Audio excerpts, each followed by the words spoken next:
Uma coisa que eu luto por isso já há 16 anos. Há 17 anos, acho. Escrevo e faço vídeos para mudar essa cultura da ignorância. Porque o Senhor nosso Deus não nos chamou para sermos ignorantes e estúpidos e idiotas.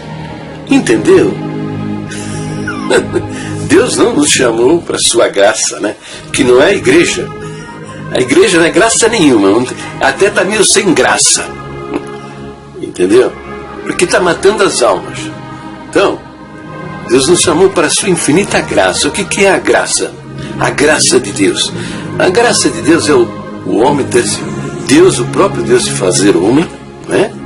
O Criador de todas as coisas, porque Deus não fez o universo com as suas mãos, Ele falou e disse, Ele falou, Ele enunciou, e as coisas se realizaram. Essa enunciação, essa palavra, essa fala de Deus, por exemplo, quando você lê lá no livro de Gênesis, e disse Deus, haja luz e houve luz, e todas as coisas que Ele criou através da sua palavra, essa enunciação é descrita no Evangelho de João, que é a pessoa do Senhor Jesus. No princípio era o verbo quer dizer palavra, né? Voz, enunciação, fala. No princípio era o verbo estava com Deus, e o verbo era Deus.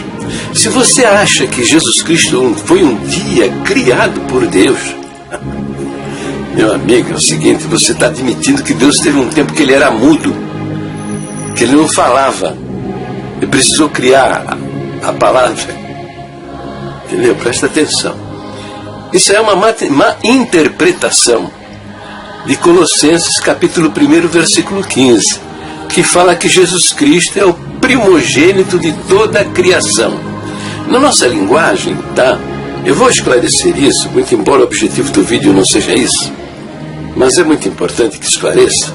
É o seguinte, na nossa linguagem, na nossa cultura, tá? Nós temos uma cultura diferente do que a cultura dos judeus nesse tempo de Paulo, lá no velho, há 2000 anos atrás.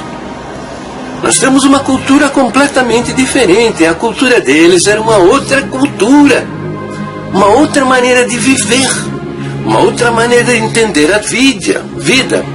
E eles tinham e têm ainda uma língua diferente da nossa.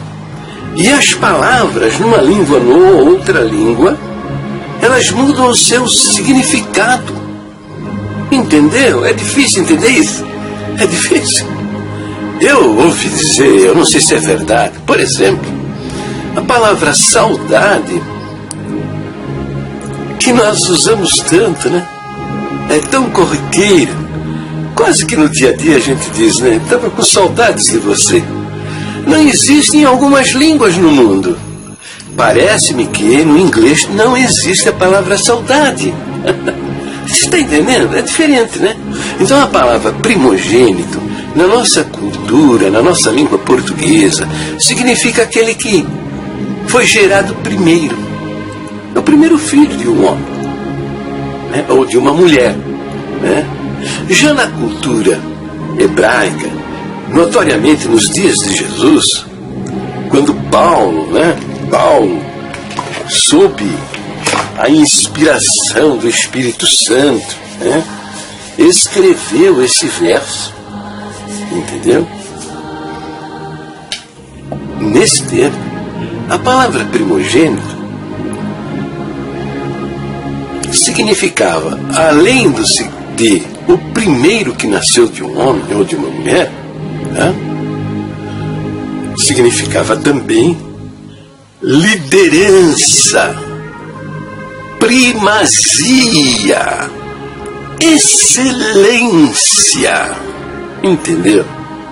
Então, o capítulo 1 de Colossenses, verso 15, está dizendo que Jesus Cristo, sobre toda a criação, tá? E não é só o que nós vemos, não, hein? É esse universo imenso. Tudo que você possa que você já viu na televisão. Agora foi uma nave lá para um país, para um planeta, né? E pousou num satélite. Ele tem a primazia, a liderança, a excelência. O Novo Testamento fala que ele é o primogênito dentre os mortos. Significa o seguinte, que ele tem a primazia, a excelência, a liderança. É isso. Entendeu?